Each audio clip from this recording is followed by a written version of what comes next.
Hi, and welcome to season 9 of Cut Through the Noise. We're now in episode 4 of the season, and I hope you've been enjoying it so far. Cut Through the Noise is the podcast that helps business leaders increase sales through elevated communications and marketing. I'm your host, Aisling O'Rourke, the founder of The Communications Coach, based here in the Republic of Ireland. And I work with business leaders who want to communicate with clarity and confidence. I'm very excited about today's episode of the podcast because today we're focusing on a platform that has quite literally exploded in social media terms in recent years, and that is TikTok. Now, in this season of Cut Through the Noise, I'm focusing in on how you can leverage social media as a marketing tool. And in that, of course, as I mentioned in episode 1 of the season, we really need to look at short form and micro video content. And TikTok is really the best place for that, even just to consume on TikTok and get inspiration.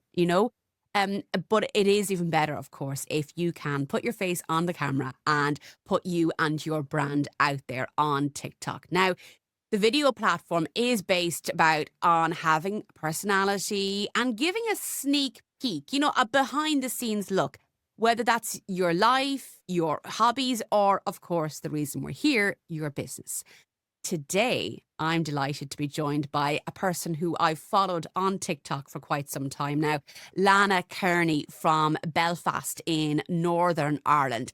Lana is the TikTok coach, and she's with us today to share her top tips on growing on TikTok as a business. I hope you enjoy our chat.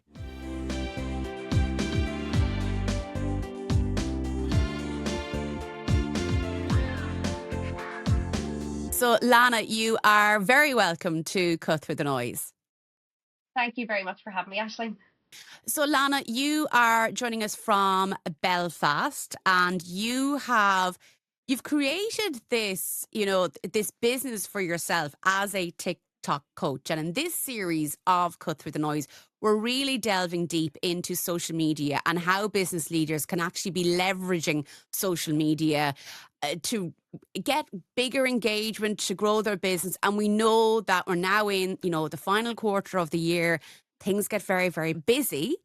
And I think for some business people, they're very nervous of TikTok. So what made you really delve into TikTok and create this niche for yourself? So weirdly, I was on maternity leave with my second baby, and I decided to start TikTok because I was thinking about applying for other jobs, and I saw a lot of businesses asking for TikTok experience. So I was like, right, I will set up an account, I will try and master this and see if I can get to grips with it, and that will help me better apply for jobs. And then while I was on maternity leave, I realized, okay, I can master this platform easily. So I have quite a bit of background in content marketing, social media marketing. I've been doing it for like 13 years. I've always kind of specialized in growth of platforms. So Instagram, Facebook, Pinterest, Twitter, kind of done them all. But TikTok was kind of where I was a little bit weaker. I kind of felt like in my 30s, am I too old to be on here? But the more I used it, the more I realized it really taps into content marketing fundamentals. So all of the things that apply to the other platforms apply to it as well, but it also has some additional benefits that make growth a little bit easier. So I found that I was able to grow my account. I started offering advice to friends. They were really receptive to it. I started getting requests from people to get help with their account and just kind of set up a business kind of by accident, giving people advice for their platforms. And then I was doing it for people. And the more people I did it for, the more small businesses started approaching me. And then now I kind of do a mix of both. So I will help normal people who want to create content and monetize, but also businesses, and usually smaller businesses that want to be able to leverage the platform because it does present such a good opportunity. And the barriers to entry are so low for it. You don't need a huge budget, you don't need huge production. So it makes it a lot easier for those businesses that don't have a huge marketing budget to spend. And I think that's the really important thing about it, because actually the less produced the content looks, it does tend to do an awful lot better, which means, like you say, there's a significantly lower barrier to entry, which is brilliant. But okay, we are two women doing a video podcast on the island of Ireland, and straight away there tends to be concern about putting ourselves out on a video in particular. I don't know if it's, and I know it's the same for men at times, but we tend to speak about it more with women. So, that bit can be a big stumbling block for a lot of people. I know it was for me initially when I started doing video, like I procrastinated about it till the nth degree. Mhm. What do you find helps people get over that piece initially? Yeah, this is probably the biggest challenge that I will hear from business owners. I don't want to put myself on camera. And to be honest, the best growth on TikTok comes from speaking directly to camera because it is a platform that is so built on connection over content. So it really does rely on that personal aspect to it. And it is a really big challenge. And I always tell people you have to accept that you're not going to be good at this when you start. Nobody, like, it is very rare for people to be naturally good at speaking to camera, and especially in a way that works on TikTok. So a lot of what I do, in fact, I think most of what I do is teaching people how to be themselves on camera, which sounds ridiculous. Like, but when a camera is in your face and when you have that little red recording button, people tend to put on an act. They put on a presenter voice. They can't speak. They overthink their words. They freeze, and they become like caricatured versions of themselves. So it's all about learning, like, what ways to phrase things, different hooks to use that can kind of put you at ease. So, like, even doing things like not looking directly at the camera when you're recording works really well on TikTok. But it's something that you're always taught you have to look directly at the camera and make eye contact. But it's those little things that can make a real difference. But it is a real challenge. You just have to accept you're not going to be good at the start. You just have to, like, slowly get better at it with every single video you do. I had the joy, I have to say, and the privilege of going to see Oasis. And beforehand, I heard Noel Gallagher being interviewed about how he taught himself guitar and how he spent hours upon hours upon hours of like teaching himself to do it back in the day. And like doing video on camera, it's like anything. And I'm sure for Noel, performing in front of his first audience was nerve wracking, although I find it really hard to imagine Noel Gallagher or Liam in any Yeah. way nervous about anything. But just, it is hard. And it is, it's not, we don't normally in our day to day lives, unless you're like a TV presenter or, you're like Lana and you're on camera every day of the week. If it's not your day to day, it is nerve wracking. But like, that's the thing about doing these like videos that you're using, say like a small, like, it might be a camera, but most often it's your phone, where you can just capture yourself doing your day to day, typing away at the computer. It's that kind of fly in the wall perspective that I think works really well for it, doesn't it? Yeah, it really does. And it is such a different platform from the likes of Instagram, where it is all about curated content there. With TikTok, it's that it has to feel spontaneous, it has to feel organic, because if it's too polished, it almost looks like an ad and then people will scroll away. So you want your content to feel really true to life and as organic as possible. It really is that kind of off the cuff stuff that works the best. And what about, like I'll be honest, I've played around with TikTok. It's not my strongest platform. I'm putting more effort into it, and I'm saying that publicly, so now I have to actually do it. But LinkedIn for me, I love LinkedIn because I can curate my platform on it. I can decide, what I put out on it. I can make it look nice and pretty. And I think for that, well, less curated, that's where I get nervous. And I think it's where, I'm not like totally in control. I have to, be, relaxed. And then all of a sudden I'm trying to be relaxed on camera. And then I'm like, oh God, no. Like, so we get to the overthinking point of it. And that's when people just don't bother then. And then they lose out on the marketing opportunity. Yeah, absolutely. And one of the big challenges I see, especially with bigger brands and bigger companies, they are so used to investing in photography and imagery and branding and videography for their marketing efforts, and trying to get out of that mindset is quite hard because you feel a loss of control essentially with your brand image when you don't have any of that to kind of fall back on and rely on. So it is a real challenge, and it does take a little bit of getting used to. And that is why I think that smaller businesses that maybe don't have huge marketing experience tend to do a little bit better on TikTok because they're not kind of burdened by the history of the marketing that they've done for their company. Okay, so you're not, yeah, it's just you're fresh to it. So you learn as you go. So Talk to me then about the hook, because you mentioned that earlier on. And, I always say, like, we live in an attention economy. I had to learn not to do the millennial pause, and we can talk about that in a moment. But what is a hook for people who aren't familiar? Yeah, so the hook or the first 3 seconds of your video is kind of actually less than that. Is the most important part. You have until somebody's thumb hits the bottom of the screen to grab their attention and keep them on your video. So there tends to be three aspects to a hook. You have your verbal hook, which is what you're saying, and then you have your visual hook, which is what you're doing on the screen, and then you maybe have a text hook as well. So some kind of text on the screen that gives context and clarity.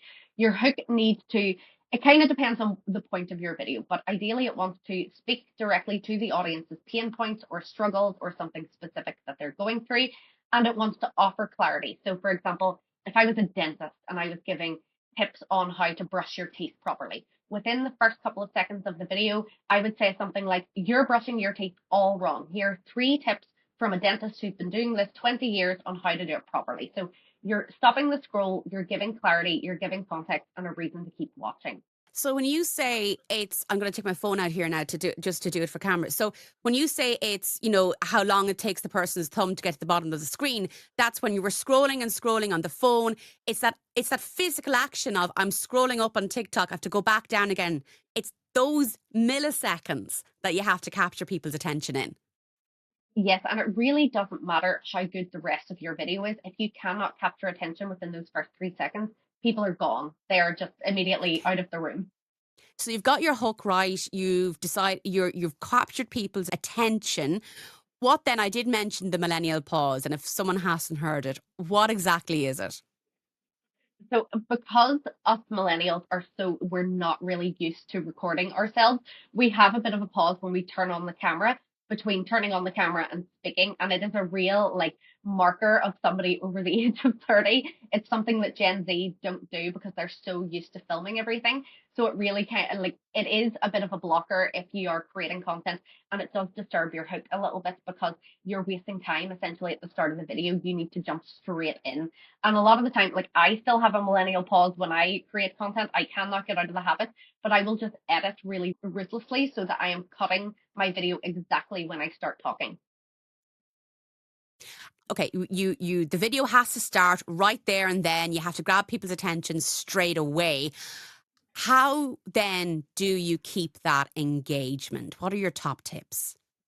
Yeah, so this is very important because watch time and retention rate on TikTok videos is a really good indicator of a quality video. And videos that have a higher watch time and retention rate will tend to get pushed out further into the algorithm because TikTok's main goal as a platform is to keep people on the app. So you need to sustain attention. So there are various things that you can do. Keeping your videos short is one way to do it. Shorter videos will naturally, they'll have a higher completion rate, but also, lots of text on the screen, lots of visual stimulus will keep people really engaged. Making sure your videos follow a structure and follow a format. So doing things in a list. Here are 3 top tips. Here's my 3-step process. That can put people at ease. It lets them know what's going to come and gives them a reason to keep watching. Having promise loops as well. So saying things like, by the end of this video, you'll learn how to do this, which again gives somebody a reason to watch until the end. Okay, so you have to make that capture people's attention, maybe make a promise, and then complete it rapidly. So, what is a short video? Because I think sometimes, I think maybe the Meta platforms had people trained to do, and as long as it's less than a minute, it's all right. What kind of time frame are we aiming for on TikTok? So really, when you're starting out, I would aim for short form content because it does take a while to learn and master those retention tactics. So the shorter you can make your videos, like 30 seconds long, is kind of optimum when you're starting out. Like, so if you're a business and you're trying to like establish authority within your space, that's one really quick tip or one really quick hack that can make you kind of see as like a thought leader in your space. But long form content can work really, really well on TikTok because it, like I said, it wants to keep people on the app. Once you have those retention tactics nailed down and you know you can capture people's attention and keep it, then that does tend to work well. And some of my best performing videos have been like 7, 8 minutes long. Okay. So it's all about building up that profile for yourself and getting stronger and more confident in how you're presenting yourself as well. If if it becomes easier for you to do it, it's going to become more enjoyable to watch it. But there'll be people listening to this and saying, but I've got so much to say. I can't fit it all in 30 seconds. Yeah. Oh, see, I have a real problem with that as well. So all of my content is pretty long form because I cannot keep things concise. If you're that type of person who does have a lot to say, then long form content could potentially work really well for you. But if you're somebody who is kind of nervous and doesn't really know like how to get your point across, then I would keep it quite short. Okay. Okay. So I suppose this, like we said earlier, it's not about practice makes perfect. It's about practice makes us more comfortable, which makes us more engaging. So really, it's about finding what works for you. Now, I know that the platform, and I'm not one for saying, oh, let's jump on the latest trend, but platforms do change rapidly. What the algorithm is looking for changes rapidly. And I know like TikTok's brought out new community guidelines recently. So, like, how do you keep on top of all of that, particularly if you're a business owner and you're trying to run a business and this is just one aspect of how you're marketing it? People get really wrapped up in the algorithm changes and thinking, okay, I need to do this because the algorithm likes this. But at the end of the day, the fundamentals of good content stay the same. So you want to create something that is targeted to a specific audience, that gives them real value, and that is aligned with the results that you want to get, whether that is to drive leads, to drive sales, to get more followers, to get more views. Those are the basics of content marketing, and they kind of stay the same. And you just kind of shift and adapt that to what the algorithm wants. So at the moment, TikTok is becoming more of a search engine. It wants to become a really dominant search engine to rival Google and YouTube. So that's something that it is prioritizing. So that means incorporating a lot of SEO into your content as well. But mainly all of the fundamentals stay the same. If you can create really good, valuable content, you will be able to adapt it to those small shifts that the algorithm has. I know that you speak about this quite a lot and actually quite a lot recently as well. But, some people might feel that their business is too boring to talk about to promote on a video platform like TikTok. But do you think that there are some niche opportunities for people to really grow on TikTok? Yeah, oh my goodness. So the more niche your content is, the better. The better it will perform. Because TikTok is a search engine, it wants to be able to categorize content and serve it to people based on their interests. So when you have a niche or a really specific business or something that you think is boring or dense with information, it will do better. Like there are accounts that I have worked with that seem so niche but have really taken off. I've worked with a cat behavioral specialist, which seems really niche, but Right. she has seen massive success in her account and her growth and used TikTok to really generate clients and become like a real thought leader in her industry. I thought that was such a niche that maybe wouldn't take off, but because she has so much information that would be boring to me, like who has no interest in cats, but anybody else who does have that interest, it's so interesting to them. So it really is subjective. The more niche your content is, the better. Okay, and I think that's really useful information because I think sometimes people think they have to have this massive story to tell, but actually, if you talk about what you're an expert in, you will find a market for it. What then? And I know this is might say a pet peeve of yours. Hashtags. How do we use them on TikTok? Do we even need them on TikTok? So really, they are not that valuable on TikTok anymore, and they're becoming less valuable on Instagram as well. So TikTok doesn't really use hashtags to categorize a video. So a lot of people think that using hashtags will get you more views. That is not necessarily what they're there for. They're there to help categorize your video, to help signal to the algorithm what it is about so it can get it in front of the right people. But TikTok uses the content of your video, the visual context, the words coming out of your mouth. They use all of that information before they use hashtags. So if your video is well optimized, if it is clear what you're talking about, if it's clear who your audience is, your hashtags are not necessary at all. And so I run a community of about 2,000 creators, and I'm trying to get them all to stop using hashtags to see if it makes any difference to their content. And for the vast majority of them, they're either saying no difference or it's an improvement on their views. So a lot of the time when you're overusing hashtags, if you're using too many of them, you're confusing the algorithm. They will not know what your video is about. So sometimes using none actually works out better. And I haven't used them for months. Well, Lana, okay, you haven't used them for months. Well, I see your content. I think it's on a daily basis at this point, and I absolutely love your content on TikTok. So if I would absolutely encourage listeners to go and find you there. What's the best way to find you, Lana, and to find out more about what you do?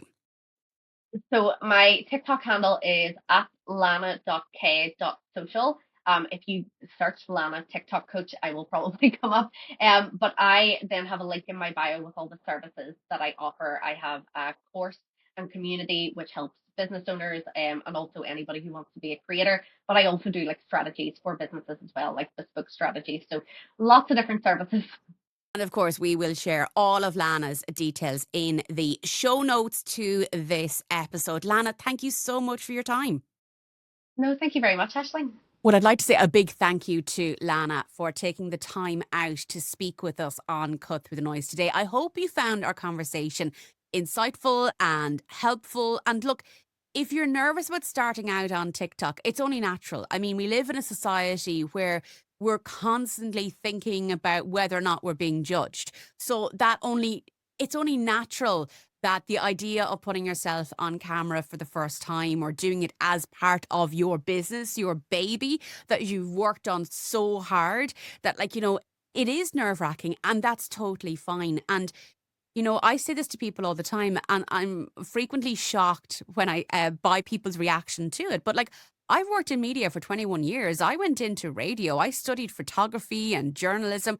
The idea of putting myself on camera was the furthest thing from what I ever thought I would be doing.